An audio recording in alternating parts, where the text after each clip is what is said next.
Pwede tayong mag-bar mamaya. Para naman Pwede. iba kong mga damit. Naku, Betsy. Paano kung malaman ni Aling Nora na ginastos mo yung pera niya para sa OOTD mo? Hindi naman niya malalaman kung hindi niya sasabihin. Bakla ka! Magtataka talaga yun kung nasa na yung mga padala ni Gerald sa kanya. Kaya nga. Tsaka sigurado akong tatawagin sa jowa mo at mag-i-isplok kung nasa na yung dato niya. For sure. Paano yan pag magtanong si Gerald sa'yo? Teka, may naisip ako. Pero, kailangan ko ng matinding acting skills dito. Wait lang kayo dyan. Quiet lang kayo dyan, ha? Tignan nyo kung paano ako magpaandar.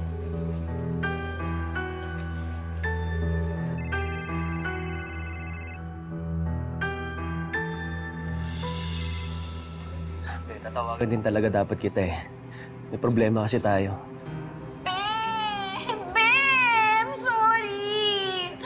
Sorry, may kasalanan ako sa'yo. Yung perang padala mo sa nanay mo. Sorry, be.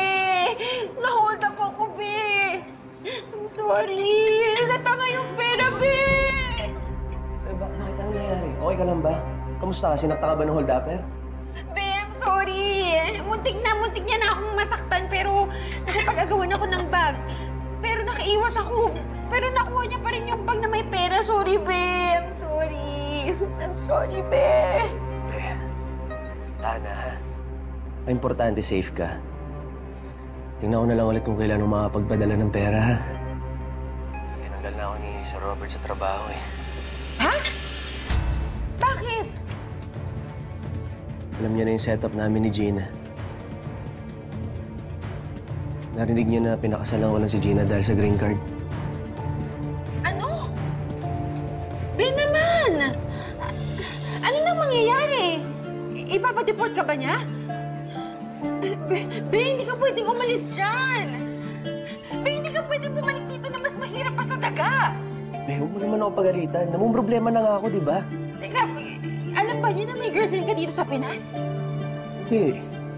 Buti naman hindi mo pinarinig. Basta hindi ka pwedeng umalis dyan. Kung magtiyanti ka, magtiyanti ka. At huwag ka magpapahuli. Alam mo namang ikaw lang inaasahan ko dyan.